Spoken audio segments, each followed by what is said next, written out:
Hi guys, welcome back to Muggles and Mocha. I am really excited about today. I am a little worried about the camera lighting because it is just about to storm outside and I'm just working with natural lighting here. So if my lighting is changing all over the place, that is why. But yeah, it's been a really stormy day today, which actually fits my mood about this chapter.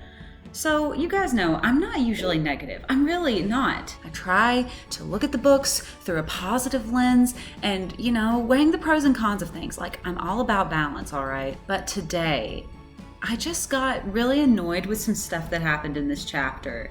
But I'm sure you did too, because it was a lot. And we are gonna break it down. And there's actually a lot we can learn from this chapter besides just how angry we can get at Gilderoy Lockhart and just the things he does. But now is not the time. We're going to get into that later. But what I'm trying to say is there's a lot that we can learn about the characters in this chapter, especially as Harry goes through some trying moments. So let's jump into it. But first, if you are new, welcome to our Harry Potter book club. We're currently in the middle of Harry Potter and the Chamber of Secrets. This one. And we're having a really good time so far. I'm really excited to get into the meat in this book because, as I've already said, I love the first book and everything, but even starting now, there's some darker themes that start coming into the narrative that I am just excited for us to tackle. This book club is connected to my editing website, MadisonKdarby.com, and I'm actually wearing one of my editing shirts today.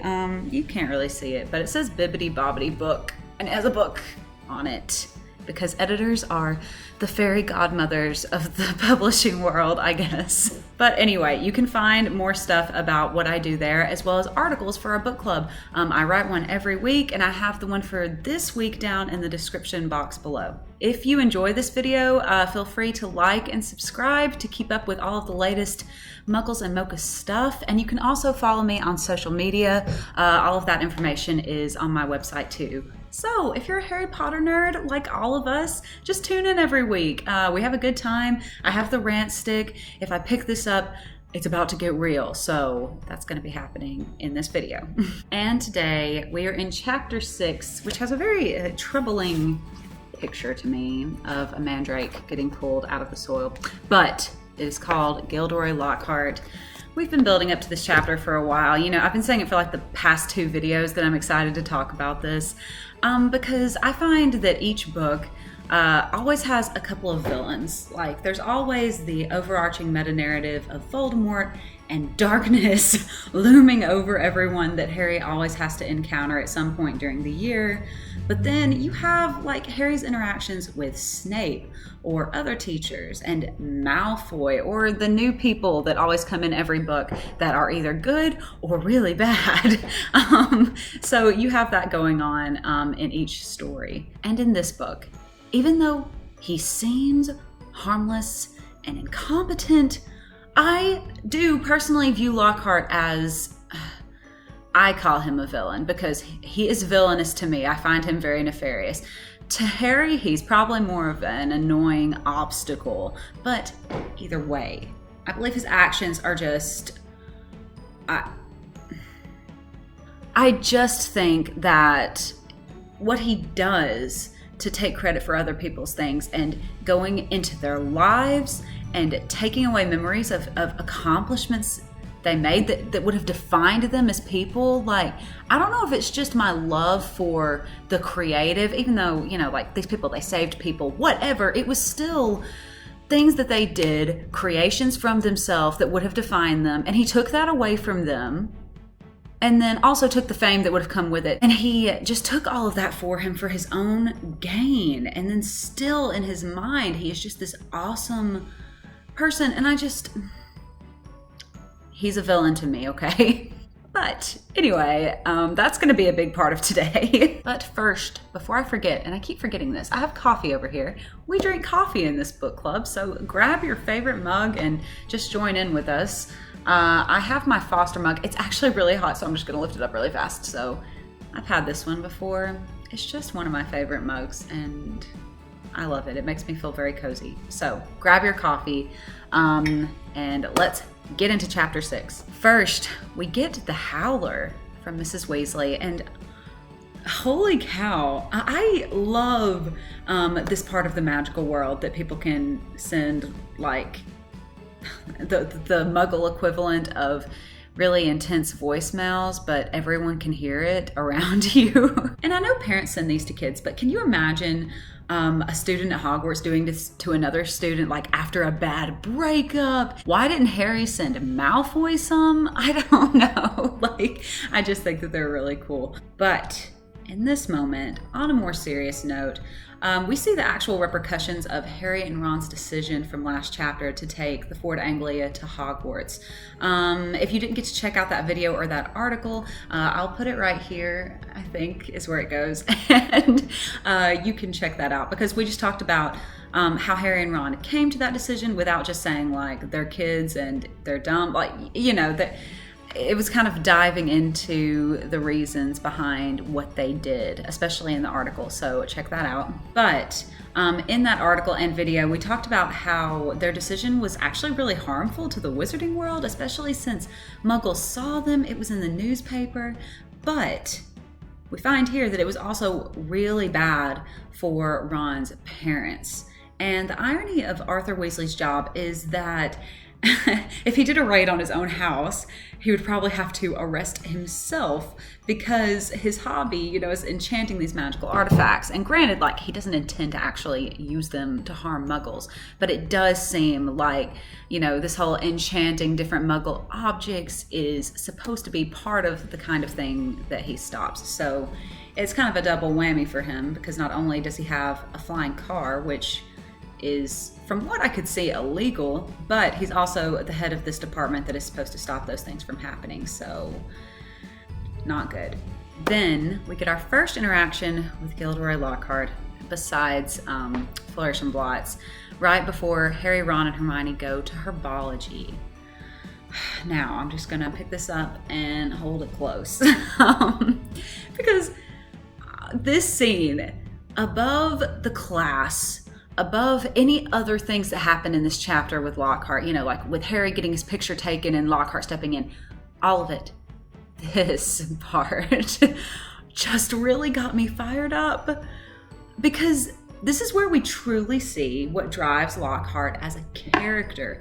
In other places, like, you know, he does things that are annoying, but in this part of the chapter, like, we get a pretty lengthy dialogue from him that just we can dig into and really see who he is. And basically, when it comes down to it, we know that Lockhart is just in the business of literally making it seem like he's better than everyone else, and he also believes it. Then the main event, there is this conversation he has with Harry.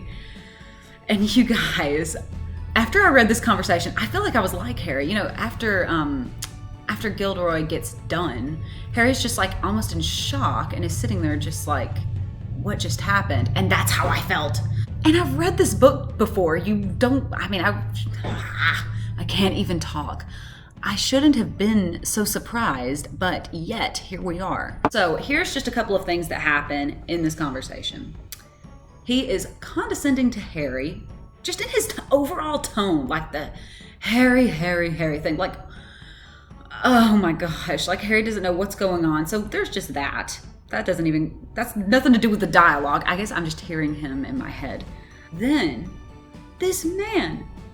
We already know he tries to take credit for other people's work, but here we see it's deeper than that. He tries to take credit for literally everything, even Harry's wrongdoing. He was bad. Harry got in trouble for this because he literally just wants attention. Any kind. It doesn't matter if it is a bad attention or good attention, which really makes me think of like a 4-year-old or someone about to go to kindergarten. You know, there's some kids that, you know, they love attention, and if they're not getting good attention, then they'll act up to get.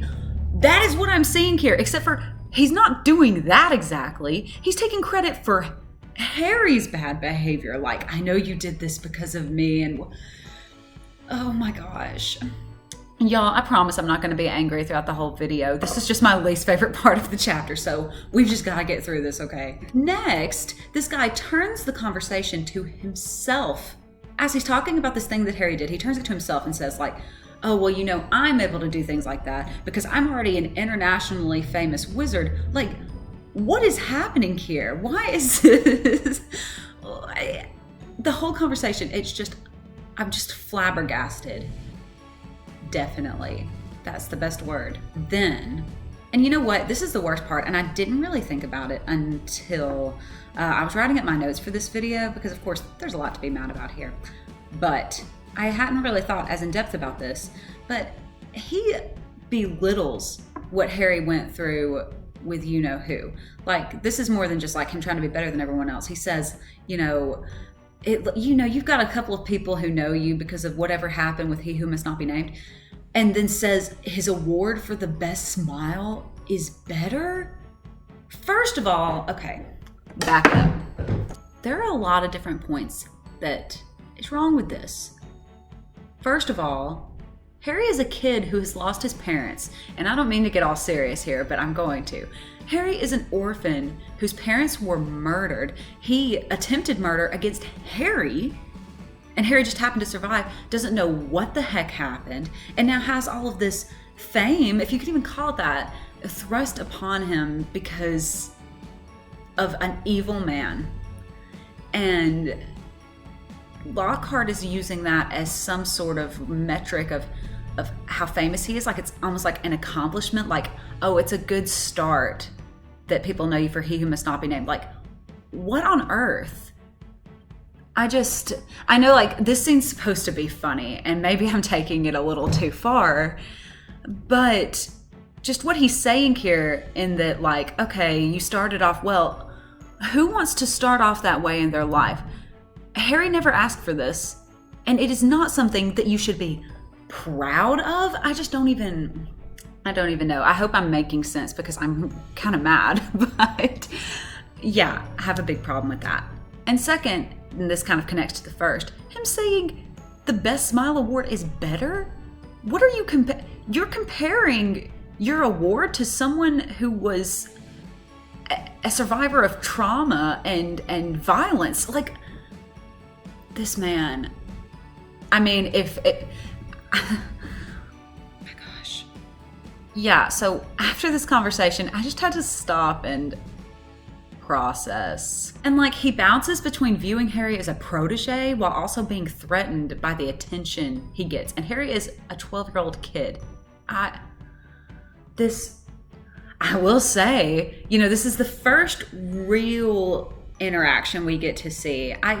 I'll count the Diagon Alley one in some way because, we get a glimpse into the thing that Lockhart loves. He loves the hustle and bustle of people wanting to meet him, and there's books with his face on it, and you get all of that in the front. But then this conversation with Harry, I feel like, is when J.K. Rowling is just really trying to introduce us to this character and just give us a deep look into what we're going to be dealing with for the rest of the books. So in that way, I think she did a good job.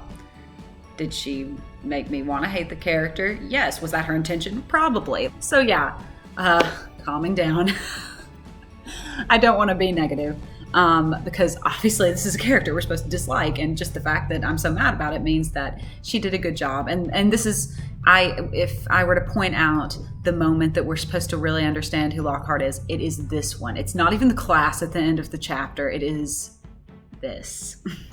Harry thankfully gets to go back to herbology and learn about mandrakes. But soon after that, we're back at it. And this chapter is very accurately named because we do get to see Lockhart a lot. And along with just meeting Gilderoy Lockhart and learning who he is and the relationship he's going to be having with Harry through the rest of the book, Harry has to confront like some difficult situations here. A lot of them where, he doesn't want people to stare at him. He doesn't want people to think he's showing off or that he thinks he's better. First with the flying car, and then with what we see with Colin Creevey later in this chapter, also with wanting a signed autograph. And this is just the beginning. I feel like J.K. Rowling is really trying to set us up to see this problem that Harry is having with this, because as the book goes on, he goes from famous to infamous when it comes to the Chamber of Secrets and the suspicion that everyone has that he could be Slytherin's heir. And so this is just the beginning of what we're going to be seeing through the rest of the book, and setting up these negative feelings that Harry has toward being viewed in that way. Like I said, we have the introduction of Colin Creevey trying to take a picture as Malfoy comes and makes fun of the whole situation, which, honestly, this situation looks bad, and Harry realizes this and is trying to get out of there when Lockhart just comes along. We're not going to spend too much time on what goes down there, because I think I've made myself pretty clear on how I feel about him and what I think about how he is presented in this book. But this scene does solidify how Harry feels about Lockhart as a new character in this story, while also introducing Colin and further demonstrating how Malfoy is just terrible. And we finish up the chapter with their first Defense Against the Dark Arts class. And guys, this class, what can I say? In a nutshell, it's like an episode of The Office. Do any of you watch that show? Because, man, it was my favorite show for forever. Like, he's making puns and listing his awards. There's a test that isn't really about his exploits as much as it's just about himself. Then there's the Pixies. And I'm not sure at all what he was thinking with this, like what the process was that went into this, because he just let him out. And I guess he thought he could get them back in, and then he leaves Harry, Ron, and Hermione behind in the classroom to fix things. Like, he slams the door and leaves. It's such an Office move. Like, we are in an episode of The Office right now, and all we need is Jim looking at the camera. And I guess that can be Harry, because I feel like that's Harry throughout this entire chapter. And the purpose of this scene is to show us what we'd already been thinking and kind of hoping for, and that is that Gilderoy Lockhart is not what he says he is, or isn't as great as he thinks he is at all. And gotta admit, it's a bit satisfying. And actually, my article this week is kind of about this topic. Like I said, you can find that below. I talk about Gilderoy Lockhart's childhood and his time at Hogwarts and the man he grows into. And mainly, I focus on the question that everyone has, which is, why is Lockhart here? Why has he been hired as the Defense Against the Dark Arts teacher? Why has Dumbledore done this? Because that's the question, isn't it? Dumbledore is one of the most capable, intelligent people in the wizarding world. So how could he have let this happen? Surely he would have realized what Lockhart was. Well, you guys, I did some research, and yeah, of course, wizardingworld.com. J.K. Rowling posts a lot of articles on there, and that's where I get a lot of the information for these videos. And there is one about Gilderoy Lockhart, and you find out why Dumbledore hired him. So it turns out Dumbledore did know who Lockhart was as far as what he had done. He was familiar with some of the people that Lockhart had stolen their accomplishments from. Now, I'm sure there must have been reasons why Dumbledore didn't just straight up expose him. Like, maybe he didn't have the proof, especially since, like, Lockhart's so famous, he has these books out. Like, it would have been hard to show people that he really wasn't what he said he was. But Dumbledore came up to a plan to expose him, and it was by making him a teacher and having everyone see what a fraud he was, because he thought when he was back in the educational environment that he would just be terrible, and people would see he doesn't really know what he's talking about at all. And so Dumbledore thought that through that would expose who he was. Oh, guys, I'm not gonna lie, I have a ton of problems with this. There aren't many times I flat out disagree with Dumbledore. Dumbledore is a mysterious person, I'll admit, and there's decisions that I read about in the books that I probably wouldn't have done, and at the time I'm like aggravated at them. But when it comes down to it, the decisions he makes are usually backed in his logic, and he has like concrete reasons behind what he is doing. And at the end of it, I can kind of see where he's coming from with most of them. But not with this one, and I'll tell you why. First of all, the kids. He, on purpose, brought a teacher who is not able to teach and put him in a position of authority that kids are going to be learning from. And actually in the article, Professor McGonagall asks him about this. And she says, like, won't it be bad that the kids aren't learning anything? And he says, you can learn a lot of things from bad teachers, what not to do, what not to be, or something Dumbledore-ish. But this person is supposed to be teaching defense against the dark arts, not how not to be a teacher. It's different him just being in a leadership role where he's not actively having to teach people things and you can see like, oh, he's a bad leader. I could do this. He's supposed to be actually teaching them a school subject. So this is putting the kids' education at risk, and they're already getting new teachers every year, which is hard enough with the change in teaching style, a seeming change in curriculum because these teachers are always focusing on different things. I don't know if that's because they're in different years of education in all the books, but there's definitely some weird things going on when it comes to what is taught in Defense Against the Dark Arts under different teachers. But now you have a teacher that the headmaster knows is harmful, who is there for the headmaster's personal agenda and the agenda of the wizarding community, I guess, to expose him. But like, of all the ways to expose him, I just feel like this one had a lot of cons rather than pros. Like, you're Albus Dumbledore. People respect you. I'm pretty sure you could tell people or figure out a way to show them that this person is a fraud without bringing him in and ruining these kids' school year of learning Defense Against the Dark Arts after the teacher they had the previous year had Voldemort on the back of his head. Sorry about that, guys. I think that might have been my most heated rant yet. But I'm passionate about this because I think a lot of Dumbledore, and I just do not understand what was going on here. I'm sure you guys all have opinions too, and they might be different from mine, which is totally okay. I always try to be open-minded, and I hopefully am. I like to see other people's point of view, so if you have thoughts about this, if you think this was a good idea, I'm not going to think less of you or anything. I promise. I'm not just... I don't know why I'm laughing, but it's true. I would really like to know, and I'd love to have a conversation about this. So just let me know what you think. Do you agree? Is there something else you know that I don't, that I'm just missing here? Let me know. So,